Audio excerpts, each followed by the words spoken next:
שלום לכולם, זוהי מצגת שמראה את הפרויקט הסופי שלנו בקורס פיתוח אלגוריתמים בג'אווה. בפרויקט זה התבקשנו ליצור מבוך תלת-מימדי תוך שימוש באלגוריתמים ידועים שבעזרתם ניתן לפתור את המבוך ולהגיע לנקודת הסיום. בנוסף, נראה את הארכיטקטורה שבה השתמשנו בפרויקט כדי שהתכנות וההרצה שלו יהיו יעילים וגנריים כמה שניתן. האלגוריתם הראשון בו השתמשנו הוא BFS, זהו אלגוריתם חיפוש שעובר על כל הנקודות בגרף בצורה רוחבית.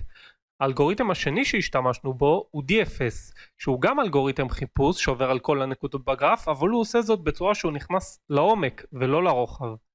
האלגוריתמים נעזרים בתורי קדימויות שאצלנו בפרויקט זה מפוצל ל-Open List, שאלו הם הקודקודים שעוד לא ביקרנו בהם או לא סיימנו איתם, או closed list של הקודקודים שכבר סיימנו איתם ואין צורך לעבור עליהם שוב. כעת נעבור לשלב הריצה.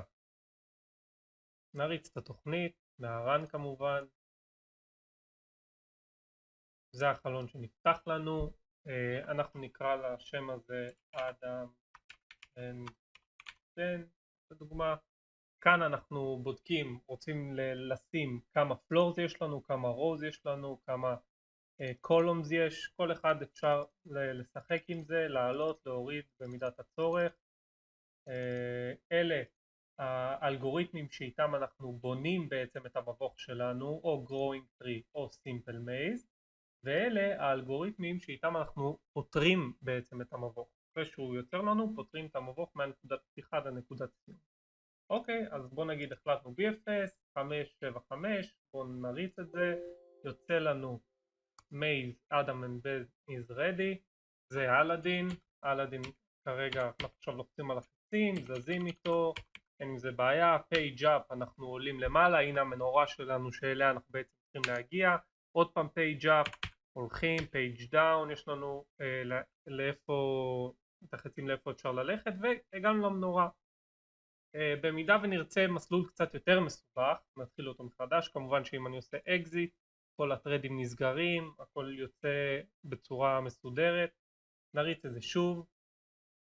בוא נעשה משהו שהיה לנו קצת מזל ממקודם, בוא נעשה אדם בן 2, נעשה משהו שיהיה קצת יותר מסובך, 888, הנה זה כבר אולי קצת יותר מסובך, נרד למטה, עוד למטה, נזוז, נלך, הנה המנורה שלנו, צריך להגיע אליה, זה יהיה מסלול קצת יותר ארוך. אוקיי, זה רק כדי להראות שיכולים לצאת פה גם מסלולים קלים וגם מסלולים קשים.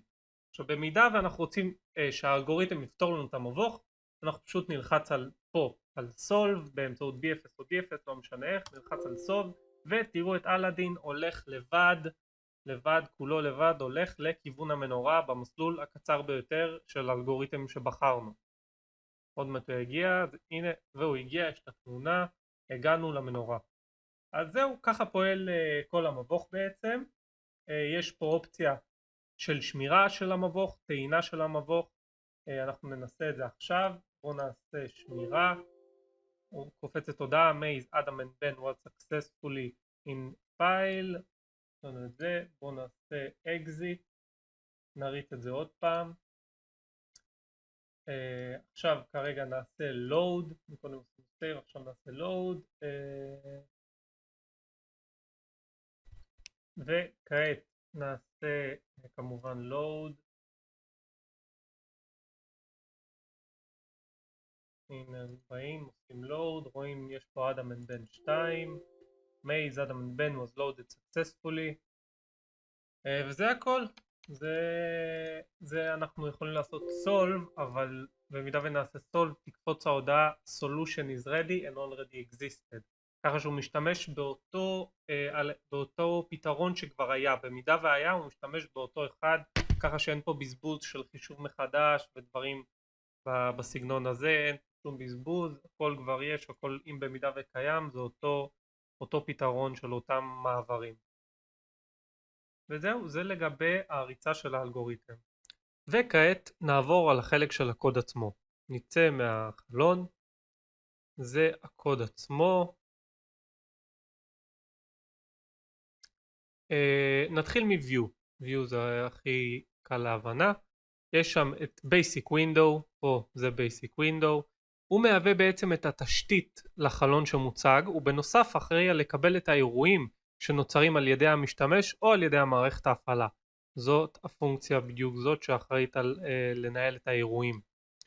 נעבור ל-CLI. ה-CLI הוא ממשק שהוא אופציונלי, שאפשר להשתמש בו במקום שיפתח לנו חלון ונראה את כל מה שקורה. אפשר להשתמש באמצעות CLI, באמצעות ה-command line שנמצא פה בעצם, והוא יציג לנו את הפתרון באמצעות מספרים ומחרוזות. יש לנו את Game ו-Game Character, שהם ביחד אחראים על האתחול, על אתחול המקום ההתחלה הראשון של אלאדין שזז, והתזוזה של החצים. כל אחד מהם אחראי על הפונקציונליות, שאם תזוז ימינה עם החץ, שמאלה עם החץ, הם אחראים על זה בעצם. יש לנו את Maze 2D ו-Maze Display, שביחד הם יוצרים לנו את החלון שאנחנו רואים. הרי זה מבוך תלת מימד, ותלת מימד אי אפשר להציג בצורה מיטבית בצורה הזו, לכן אנחנו כל פעם פשוט מציגים בחלון המסוים הזה קומה.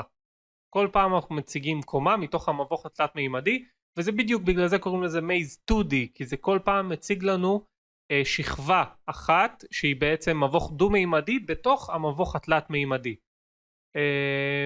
והיא מממשת, היא עושה ירושה ל-Maze Display, ש-Maze Display יש את כל הפונקציונליות שאנחנו רואים כדי שהמשתמש יראה בעצם את המבוך. ויש לנו את Maze Window. Maze Window הוא האחראי העיקרי על התצורה, על ממש התצורה עצמה של המבוך עצמו, כלומר כמו גדלים של כל הדברים, כל משבצת, מה יהיה הגודל שלה, מה יהיה הגודל של המבוך עצמו ברגע אחרי שעשינו לו generate, מה יהיה הגודל שלו וכיוצא בזה.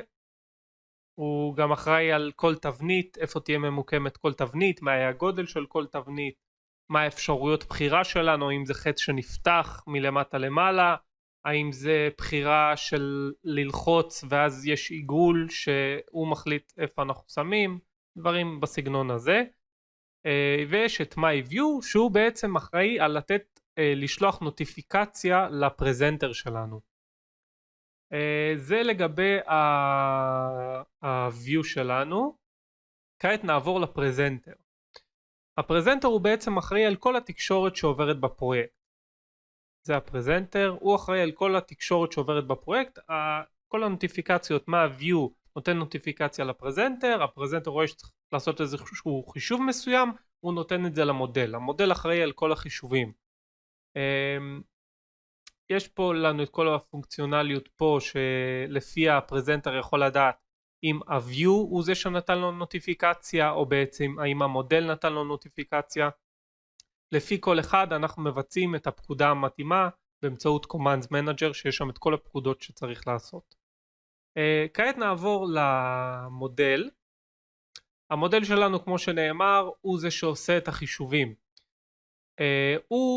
נתחיל מזה שהחלק החשוב שהוא עושה זה בעצם הוא זה שיוצר לנו את המבוך, הוא מחשב את כל המשבצות, כמה צריך להיות מלמטה למעלה, שולחים אליו את כל הקולומס שדיברנו, כל הטורים, ציר ה-Y, ציר ה-X, ציר ה-Z, הכל נשלח אליו והוא פשוט עושה את כל החישוב הזה. הוא נעזר באמצעות, הוא גם אחראי לקבל לפי מה שלחצנו בחלון או growing tree או simple שכל אחד מהם בונה את המבוך בצורה שונה. שתיהם נמצאים במאי אלגוריתם, הם לא יהיו ממומשים פה, הם נמצאים בספריות שהכנסנו. הנה זה הג'אר של מאי אלגוריתם, יש פה את כל המימושים, BFS, DFS, זה ה-growing tree שדיברנו עליו עכשיו, או simple maze generator, זה בחלון שאנחנו בוחרים, תלוי במה, איך אנחנו רוצים לבנות את המבוך בעצם. בנוסף הוא אחראי על הפרופרטיז. בחלון שהצגנו, נראה את זה עכשיו, בחלון שהצגנו אנחנו רואים שיש פה 888 וזה לא סתם ככה, זה קובעים באמצעות פרופרטיז שאלה יהיו הערכים הראשונים שיש, וזה יתחיל עם growing tree וכל מי שרוצה יכול לשנות את זה בהתאם, או להוריד פה, אבל ההתחלתיים נקבעים על הפרופרטיז באמצעות דרך המודל.